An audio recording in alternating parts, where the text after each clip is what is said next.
Recently I got engaged to my amazing fiancée Amy. I was the happiest I have ever been when Amy said yes, and was nothing but excited for our wedding. We started planning the venues, the dates, and the invites.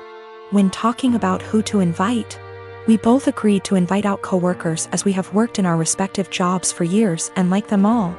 As I checked that off the list, Amy spoke up and said everyone from my job can come except my work friend Tally. Tally is also one of my close friends, so this surprised me that Amy didn't want to invite her.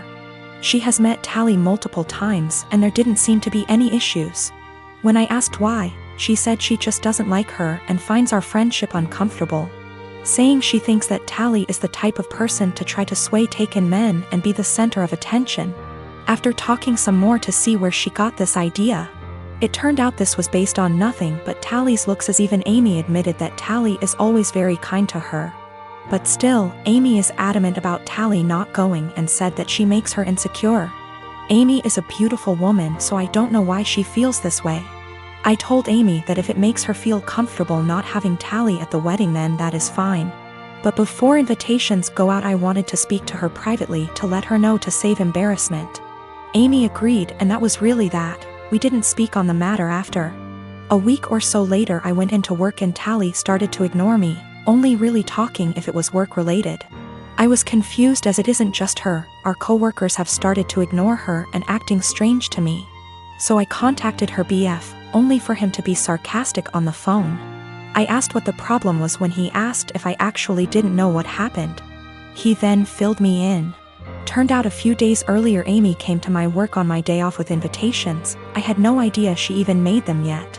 And handed everyone an invite in front of Tally, then saying to Tally, "You aren't invited, women like you aren't welcome," which has sparked everyone suggesting she is my other woman.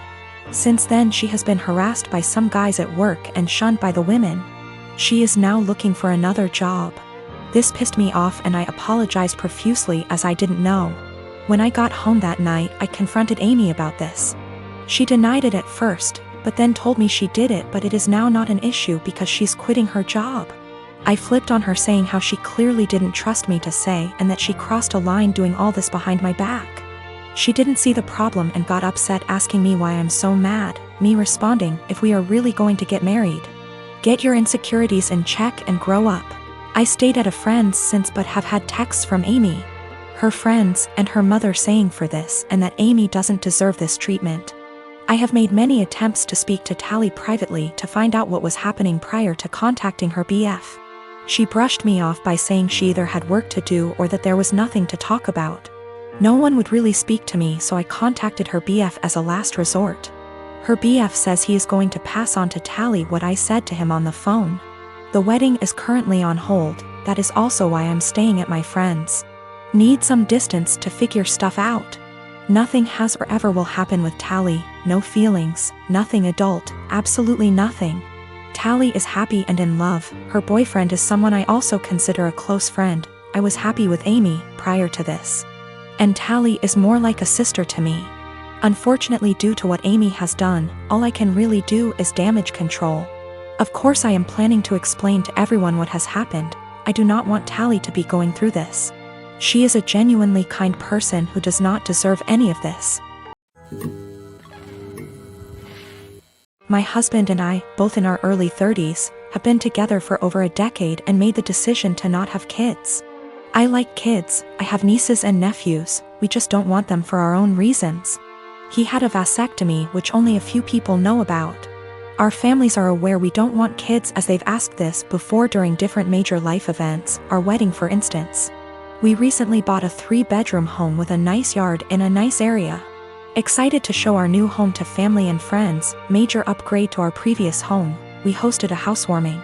During the party, one of my sibling-in-laws, Alex, made a few indirect comments about all this space. And kids would love it in our house, etc. Eventually they asked point blank when we were having kids. I made a light-hearted joke about it, which is my go-to for this question. "Oh, well, I like sushi too much to have to give it up for a pregnancy. Plus not drinking for pregnancy and breastfeeding? No thanks." I tried to make it very light-hearted and laugh it off. Most people just laughed along. That seemed to anger Alex, and I was told children are a joy, and a good mother puts her kids before everything else. I agreed, children are a joy, I like spending time with the nieces and nephews. And obviously I can't be a good mom if I chose sushi over kids, so I just won't be a mom, paraphrased.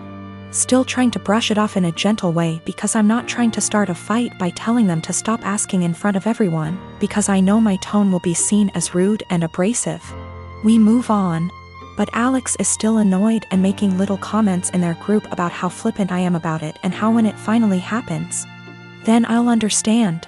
My husband heard this and jokingly said, well, if she gets pregnant, that'll be a problem for the divorce lawyers.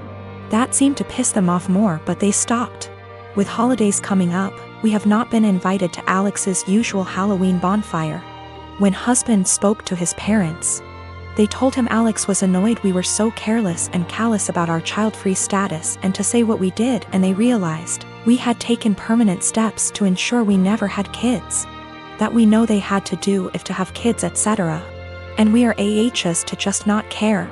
I feel bad because they did do if and lots of fertility treatments to have their kids. And even then they still had a few miscarriages. I can't imagine wanting kids and struggling to have them and then deal with miscarriages. But at the same time, I'm so tired of justifying living my life how I want. I feel terrible my joke was taken the way it was and that I hurt my IELTS. I truly never meant for that to happen. After the bonfire this weekend, we will be reaching out to have a heart-to-heart, if they'll accept it. Either way, I'll be apologizing for hurting their feelings, let them know I love their kids and them. But I will also be firmly putting down any further attempts to discuss our child-free status, if the conversation is about changing our minds. I have not told them our reasons for being child-free, so I think perhaps if they are willing to listen, I'll explain them and hopefully the conversation can be constructive. My partner and I want to be married, but we don't care much for the idea of having a wedding. We wanted to elope, but my mom has been telling me since I was 16, and had never even had a boyfriend, that she wanted to see me get married and she would basically never forgive me if I eloped. I do like the idea of my family being there to celebrate with us, but I hate the idea of spending money we don't have on this huge party just so that our relationship can change in nothing but name and legal benefits. And for various reasons, it doesn't make sense for us to wait until we can afford a wedding to get married. We wanted to keep it small, preferably under $3,000, which is honestly more than I'd like to spend. But we have to be realistic. We had planned on having it in my in-laws' backyard, but even that was more money and effort than I was willing to put forth. I was stressed and feeling like I was out of options, so one day, I vented to my mom. She seemed really excited about the idea of helping me plan a wedding. It was kind of a red flag when she said, "My mom didn't help me plan my wedding. Let me live vicariously through you." But still, I agreed.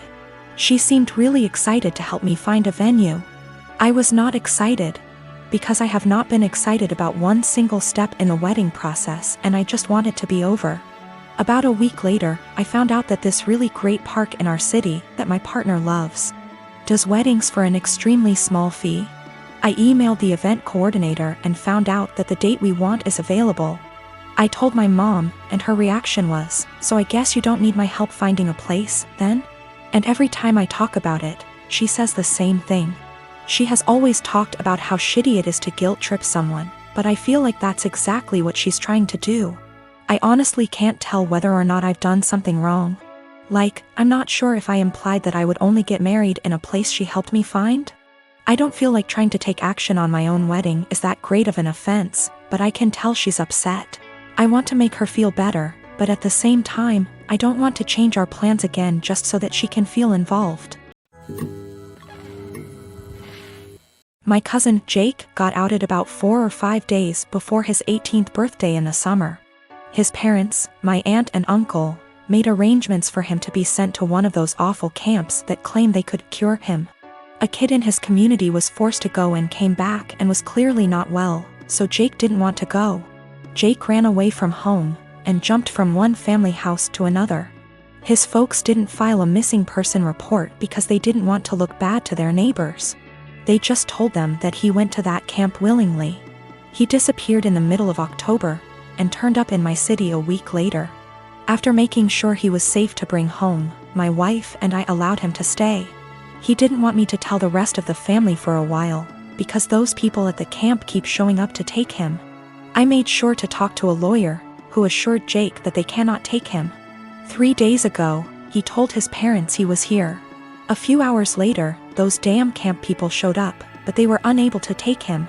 My family has been blowing up my phone for the last 2 days, angry that I didn't tell someone sooner. Well, Jake didn't feel safe yet, and still doesn't. I wanted to make sure he was ready. Still, even those that want to protect Jake is upset with me for hiding him. I figured I wasn't for hiding him from my more narrow-minded family. It was those that really wanted to help Jake that made me feel guilty. They were all scared out of their minds and wanted the peace to know he was okay. I felt bad for not telling them. Though I am sure they wouldn't had turned him in, I felt bad because we were working on keeping him safe. Also, we got a lawyer who got the police on the lookout for those camp people in case they try anything. Jake is not going out alone until we are sure he is safe. We are looking on how to get his paperwork, like his birth certificate, here because no way he trusts his parents to just hand them over. My granny-in-law is talking to some people that could help.